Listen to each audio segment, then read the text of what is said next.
and today we will be discussing asthma. Alright, imagine that this morning you decide to get up early to do a little exercise.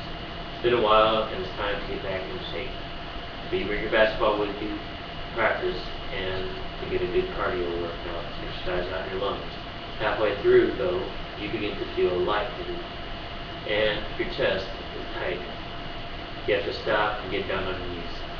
You cannot watch your breath. You cannot catch your breath, no matter what. And you cannot slow your heart rate down. Maybe having an asthma attack, but you aren't sure. You don't know. Do you know the symptoms and how to treat the asthma? Understanding what asthma is and other factors involved will develop a greater awareness of it. This is where we will start today by explaining what asthma is. According to the American Lung Association, asthma is a lung disease that makes it harder to move air in and out of your lungs.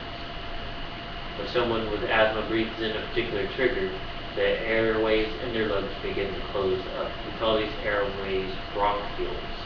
They're the ones that are actually located inside your lungs. As you can see here in the visual aid, right here is a normal bronchiole. It's wide open, allowing for easy access of the air to get in and out. And here is when a trigger activates your asthma, it starts to close up, making it harder to pass air into your lungs. Alright, next we will talk about what causes an individual to have asthma. There are three main causes of asthma in an individual: the genetics, environmental conditions, and respiratory infections. Inheriting the disease from family is absolutely a way to becoming asthmatic. If your family has a history of asthma, then you're likely to develop it as well. The environment you live makes a difference as well. You could live your whole life with a family history of asthma and not have any incidence of asthma. But as soon as you move to a new area or the weather changes suddenly, your asthma becomes active in your body. Air pollution can especially play a role in it as well. Hand in hand with environmental conditions are respiratory infections. According to the Asthma and Allergy Foundation of America, these could include colds, flu, sore throats, and sinus infections. Generally, it would be anything that would actually scar up the inside of your lungs. Next, we will discuss what triggers asthmatic episodes.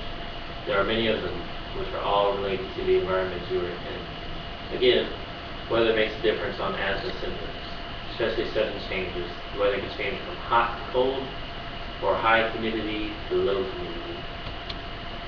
Also in your environment are different amounts or kinds of pollen or mold that can affect your asthma. And then another trigger would be exercise.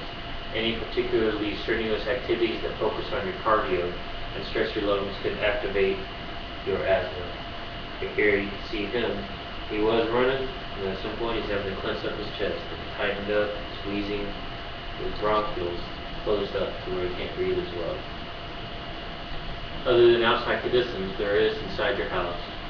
Inside your house is an easy place to have asthmatic problems. You sleep, you eat, you play there.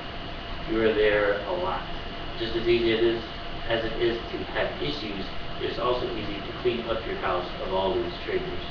The triggers in your house could be pet dander, but they could also be dust and mold. If you have a pet though, with long hair or such a lot, then you might have issues with asthma. Now we will talk about the signs and symptoms of an asthma episode. If you come into contact with any of the triggers I talked about, then you will develop some obvious symptoms. Symptoms such as wheezing, coughing, shortness of breath. All of these symptoms can occur suddenly. According to the U.S. National Library of Medicine, symptoms may be worse at night or early in the morning. Get worse in cold air, get worse with exercise, and get worse with heart. All of these symptoms can go away on its own or with proper medicine. Now, if you were ever unsure of if you have asthma or not, worry no more. Now I will go over at least 2 tests that you can do to figure out if you have asthma. There are 2 main tests you can use to test if you have asthma. One's an allergy test, the other is a peak flow measurement test. While the allergy test won't tell if you actually have asthma, it will tell you what could be worsening your asthma. An allergy test works by exposing you to small amounts of triggers. One might be a trigger for you, while most probably won't be. But once you know which one you have, you will have a better idea of what to avoid. The other test you can use, the peak flow measurement test, is a lung function test. In this test, you have to breathe in deep and forcefully exhale for as long as you can. According to the Asthma and Allergy Foundation of America, this will measure the rate at which you can force air out of your lungs. If the results are low, you may have asthma. Finally, we will discuss treatment for asthma. Asthma is treated several ways. The most common is with an inhaler known as a bronchodilator. This right here is an asthma inhaler. It is a bronchodilator. And this one actually has a counter on the back just to tell you how many puffs you could do. It gives you an example of how many prescriptions you can have with it. These inhalers are usually filled with albutyl sulfate, such as mine, and this medicine works by opening up or dilating the airways and relaxing the muscles in the airway, thus allowing for better airflow and making it easier to breathe. This is meant to be a quick relief medicine. So as soon as you have issues, then you can take it and you will be fine. In conclusion, having a better understanding of asthma will develop a better awareness of it. I've discussed what asthma is, the causes and symptoms of asthma, tests for asthma, and the treatments for asthma.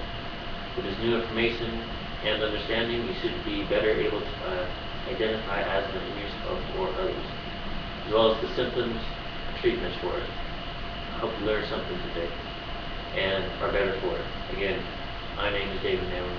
Thank you for your time.